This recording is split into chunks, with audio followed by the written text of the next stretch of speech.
ان کی حیات میں دونوں بیٹے برسر روزگار تھے۔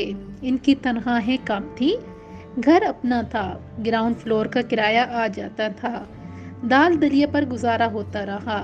فریہ اور اس کی چھوٹی بہن زینب کی شادیوں کے لیے ماں اور دونوں بھائی کوششیں کرتے رہے۔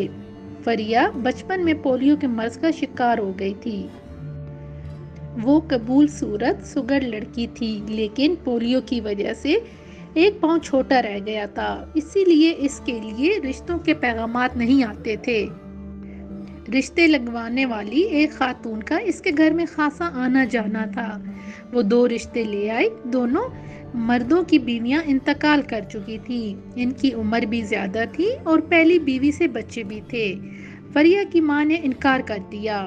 اس خاندان کے مالی حالات بہتر نہ تھے، اسی لیے اچھے رشتوں کے خواہشمند لوگ ان میں دلچسپی نہیں لیتے تھے۔ فریہ کی ماں بڑی پریشان رہتی تھی، اپنے بیٹوں کی شادی بھی وہ غریب گھرانوں میں کروانا چاہتی تھی، مگر بیٹے اپنی بڑی بہن کی خاطر اپنے رشتوں سے گریزاں رہے۔ رشتے کروانے والی خاتون رحمت اماں قریبی محلے میں رہنے والی معروف خاتون تھیں۔ وہ پڑھی لکھی نہ تھیں، لیکن گفتگو شائستگی سے کرتی تھیں، ہر روز کسی نہ کسی کے گھر جا دمکتی، خاص طور پر ان گھروں میں جہاں بن بیائی لڑکیاں رہتی تھیں۔ ان کی یادداشت غضب کی تھی۔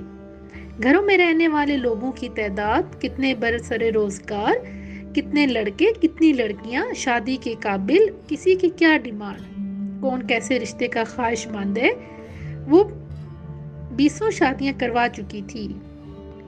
محلے کے لوگ رحمت اماں سے خود رابطہ کرتے اور اچھے رشتے لانے کی درخواست کرتے۔ مناسب معاوضے کا مطالبہ خاندانوں کو گرا نہ گزرتا تھا۔ رحمت اماں کو لوگ اپنی لڑکیوں کے رشتے تلاش کرنے کا کام دیتے، حالانکہ ان کے گھروں میں لڑکے بھی ہوتے تھے۔ وہ کبھی کبھی جھنجلا جاتی اور کہتی، کیا لڑکے درختوں کی شاخ کی طرح لٹکے ہوتے ہیں کہ توڑ کر آپ کے لیے لے آؤں؟ آپ کو اپنے لڑکوں کے لیے رشتے نہیں چاہیے؟ لڑکیاں بھی خاندان کا حصہ ہیں، لڑکے بھی، رشتے تو ان میں سے ہی ملیں گے۔ رحمت اماں کی ایک ہی تمنا تھی عمرہ کرنے کی۔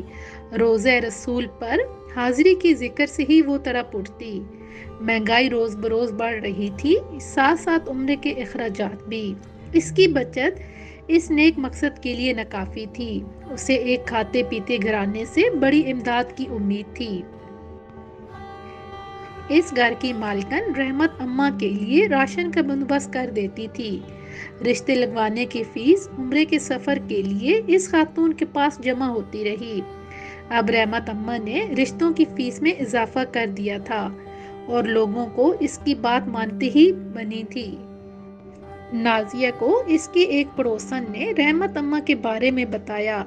وہ ان سے ملنے کے لیے بےتاب ہو گئیں۔ رحمت اماں نازیہ کے گھر آئی، اسے حیرت ہوئی کہ وہ اپنے شوہر کی دوسری شادی کے لیے کوشاں تھی۔ اس نے نازیہ کو پیار سے سمجھایا، نازیہ ایسی حماقت کیوں کر رہی ہو؟ رشتہ تو کوئی نہ کوئی لگا دوں گی، لیکن سوکن کس مزاج کی ہوگی کسے معلوم؟ کیا خبر وہ تیرے میاں کو اپنی مٹھی میں لے لے اور اسے تیرے خلاف بھڑکا دے۔ وہ تجھے چھوڑ دے گا تو تو کیا کرے گی؟ بیٹی زمانہ خراب ہے، ہر کوئی صرف اپنے فائدے ہی کی سوچتا ہے۔ نہیں اماں، ایسا نہیں ہوگا، میرا میاں ایسا نہیں ہے، وہ مجھے بہت چاہتا ہے، یہ شادی تو میں خود کروا رہی ہوں اس کی، وہ تو دوسری شادی کے لیے راضی ہی نہیں ہے۔ اچھا نازیہ بیٹی، میں تجھ سے 5,000 روپے لوں گی، دے دو گی؟ دے دوں گی رحمت اماں، تم کوئی اچھی لڑکی تو لا دو۔ لڑکی تو نہیں ملے گی، کوئی بیوہ شاید مل جائے۔ چند عورتیں میری نظر میں ہیں، دیکھوں گی ایسی عورت جو تیرے شوہر کے لیے اچھی ہو اور ساتھ ہی تیری بھی دیکھ بھال کر سکے۔ کچھ دن بعد رحمت اماں نے نازیہ کو چند رشتوں کے بارے میں بتایا، 2 عورتوں سے ملاقات بھی کروائی۔ یہ بیوہ عورتیں ادھیڑ عمر کی تھیں، ان پڑھ اور غیر مہذب۔ نازیہ نے انہیں پسند نہیں کیا۔ مظفر نے انٹرمیڈیٹ تک تعلیم حاصل کی ہوئی تھی۔ وہ نفیس صاف ستھری زندگی گزارنا پسند کرتا تھا۔ اس کا رویہ سنجیدہ ہوتا تھا۔ وہ پڑھے لکھے مہذب لوگوں کی صحبت کو پسند کرتا تھا۔ اس کے لیے اچھے ساتھی کا انتخاب بھی نازیہ کو ہی کرنا تھا۔ مظفر کی رائے لینا ضروری نہ تھا، رحمت اماں بھی نازیہ کے مزاج کو سمجھنے لگی تھی۔ مظفر سے بھی اس کی چند ملاقاتیں ہوئی، وہ اس کے انداز گفتگو سے بہت متاثر ہوئی۔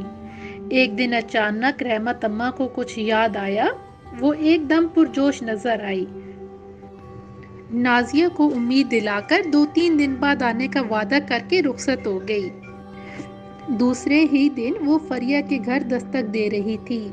بہت عرصہ ہوا وہ فریہ کے لیے 3 رشتے لے کر گئی تھی۔